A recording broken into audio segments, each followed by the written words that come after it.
За Дархуул аймагт эрсдэл ээлтэй дархан аян зохион байгуулагдаад 6 дугаар удаагийнх нь аян буюу 6 жилийн хугацаанд үргэлжилсэн байна. Тэгээд энэ жилийн одоо аяны тугийг бол аймгийн цагдаагийн газрын замын цагдаагийн тасгийн хамт олон хүлээж авсан. За одоо маш олон ажил арга хэмжээг зохион байгуулад байна. За ерөнхийдөө таймлах юм бол босоо тэнхлэгт зам буюу хот хоорондын зорчих одоо хэсэгт бол Төв аймаг, Сэлэнг аймгаа татан оролцуулах замаар тэдэнтэйгээ хамтрах замаар осол эндэгдлийг бууруулах нэгдсэн арга хэмжээнүүдийг зохион байгуулах, за анхааруулах, санамж сэрэмжлүүлэх болох зүйлсийг тэмдэглэгийг байршуулах, самбарыг байршуулах, одоо мегалик бусад нэмэлт хэрэглэгдэхүүнүүдийг байршуулах гэх мэтлэнгээр ингээд шатараас арга хэмжээ аваа явж байгаа.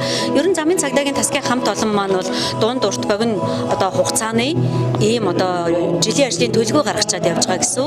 Тэгээд энэ тугийг хүлээж авсан ажил нь бүтэн жил үргэлжилнэ. За хамгийн сүүлд хийсэн ажил доргон тэргүүлийг туршиж үзлээ. За ингэхэд бол ер нь олон нийтийн газраас, олон нийтийн одоо нийтийн зам талбайгаас ирж байгаа дуудлага мэдээллийн тав бол 37.5% буурсан байна шүү дээ. Тэгэхээр энэ бол бас бодит үр дүнгээ өгсөн ажиллаа гэсэн. Тэгээ бид нар дараагийн одоо шинэлэг ажил юу байж болох вэ? Эх оны төсөвтөө юуг одоо нэмж тусгаж ажиллах уу? Ажлынхаа төлөвлөгөөнд оруулах уу гэдэг дээр бол бодит санал авах нэг талаас нөгөө талаас яг одоо нийтийн тээвэр болоод иргэдэд үйлчилж байгаа жолооч хийж байгаа эдгээр хүмүүсийнхаа санал хүсэлтийг сонсоод за тэдэнд тулгамдж байгаа асуудлыг сонсоод шийдвэрлэх боломж гаргалгааг эрэлхийлж байгаа. Тэдэнтэйгээ хамтарч ажиллахыг бас хүсэж байна. Тэгээ хувь хүний өөрийнхөө эрхэлж байгаа тэр бизнес хийж байгаа ажил хөдөлмөрөөрөө бас бахархаж өөрийн гэсэн манлайлалтай хариуцлагатай байхыг бас уриалж ажиллаж байгаа ийм ажлууд хийгдэж байна.